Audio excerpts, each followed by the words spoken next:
First of all, good afternoon.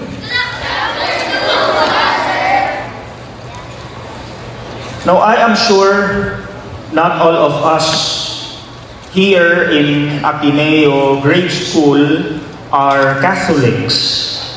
Okay? There are also non-Catholics enrolled in Ateneo Grade School. Now, since our Mass is about the Church, then let's talk about what a church truly means. Okay, let's define what a true church means. Now, let me begin with this, since you are in elementary. When I was in elementary like you, my best friend was a born-again Christian. Okay? Non-Catholic. Born-again Christian. And his name is Jerry.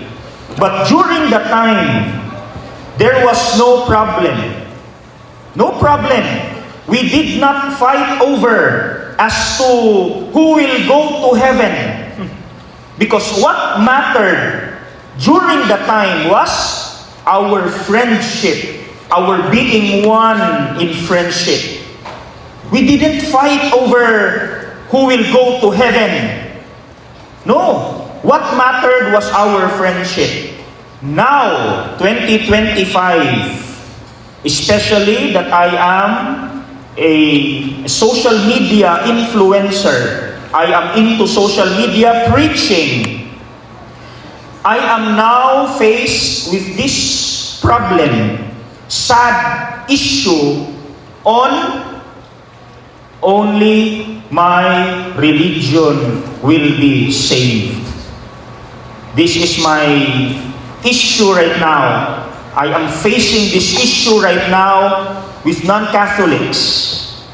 And many of them claim only my sect will be saved. Catholics will go to hell because there are many Catholics who have vices. Only my sect will go to heaven. And you know what the problem is? Different religions are fighting against each other, claiming salvation.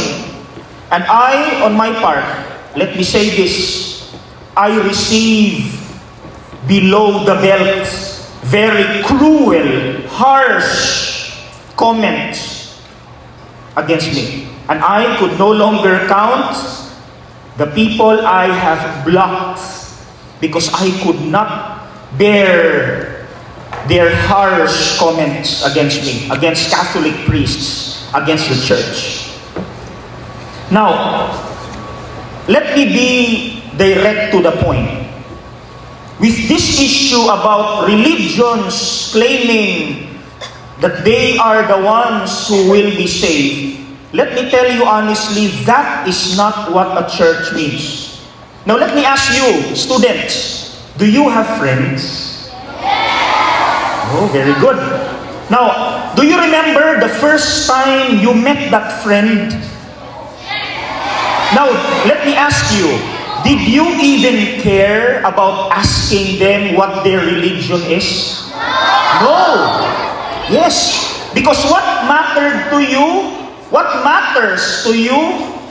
Ano? Your differences ba in your religions or your friendship? What matters? Very good. That's the church. Students and teachers and parents, that is the real definition of a church. We focus on our being one. Now let's go back to the time of Jesus, okay? Let's go back 2,000 years ago. You know what? During the time of Jesus, his kababayans, ano yung religion nila Jesus during that time? They were Jews, no, Jews. They were Jews, and you know what? His fellow Jews were exclusivists, exclusive about salvation, and they claim only the Jews are saved. Grabe yung claim nila.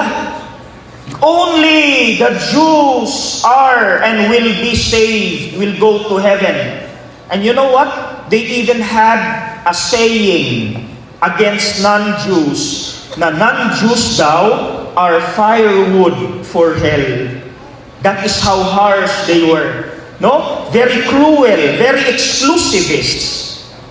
And you know what? When Jesus came, He destroyed that division. He destroyed the wall that divided the Jews and the non-Jews. And what is our proof? He loved the non-Jews. Who were the non-Jews? Romans, Samaritans. They were not Jews, and they were despised by the Jews. They were rejected. They were enemies. But when Jesus came, He embraced everyone.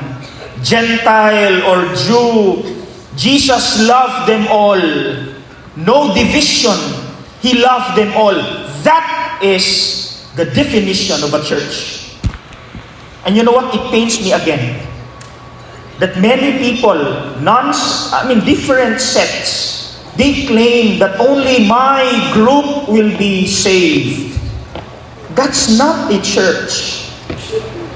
Because Jesus did not exclude people. He loved everyone. Whether you're a Jew or a non-Jew, He loved everyone. So my dear students and teachers, all of us, let us focus on our being one. Okay? Let us respect each other's differences. Let us focus on our friendship. Let us not destroy each other because he or she is different sa belief mo. Let us love each other as one. That's the definition of a church. I hope and I pray